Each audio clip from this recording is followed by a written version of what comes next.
Hello friends, RJ creation ચેનલમાં તમારા સૌનું હાર્દિક સ્વાગત છે. ચાલો આજે હું તમને ખાલી થઈ ગયેલા ટેપરોલની મદદથી માળો અને ઊનની મદદથી પક્ષીઓ બનાવતા શીખવું. તો સૌથી પહેલાં મેં અહીંયા ટેપરોલ લઈ લીધા હતા જે ખાલી થઈ ગયેલા હતા, તેનું રીયુઝ કરીને મેં એમાંથી માળો બનાવ્યો છે.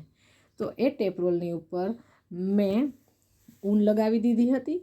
પછી આ ટેપ રોલના જ માપના સર્કલ કટ કરી અને તેમાં રંગીન કાગળ અને ટેપ લગાવી આ સર્કલને ટેપમાં ચોંટાડી દીધા છે નીચેના ભાગમાં.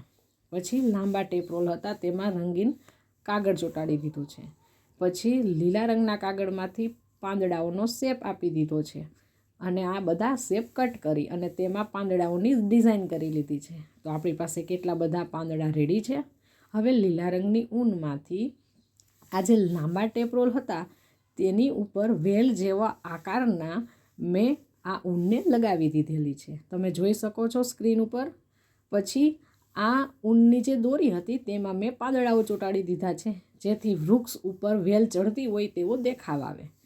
અને થોડેક પાંદડાઓ છે એને મેં આ જે માળો બનાવ્યો છે તેની ઉપર પણ લગાવી દીધા છે ઊનની સાથે, જેથી કરી અને વૃક્ષ ઉપર વેલ વીંટળાતી હોય અને એ જે માળો હોય તેમાં પણ વેલના પાંદડા ચોંટ્યા હોય તેવો લુક આવે છે.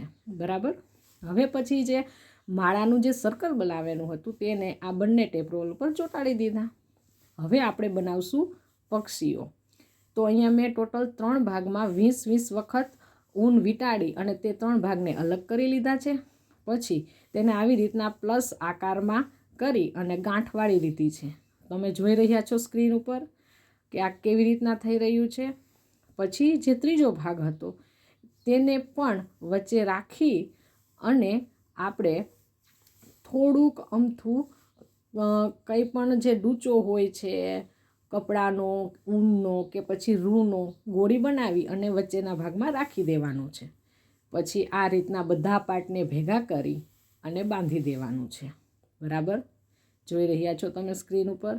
પછી વધારાનો ભાગ કાપી લેવાનો છે અને પછી આ મેં અહીંયા લાલ કલરના કાગળથી ચાંચ જેવો શેપ આપી અને ચાંચના ભાગ ઉપર લગાવી દીધો છે, જેથી કરી અને આ ચકલી છે તેનો લુક એકદમ ચકલી જેવો જ આવે. બરાબર.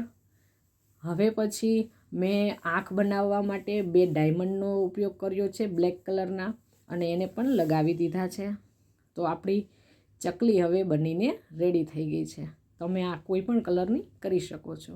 અને અહીંયા મેં 2 ઈંડા બનાવ્યા છે એ સફેદ કલરના કપડામાંથી. આશા છે કે તમને આ પસંદ આવ્યું હોય.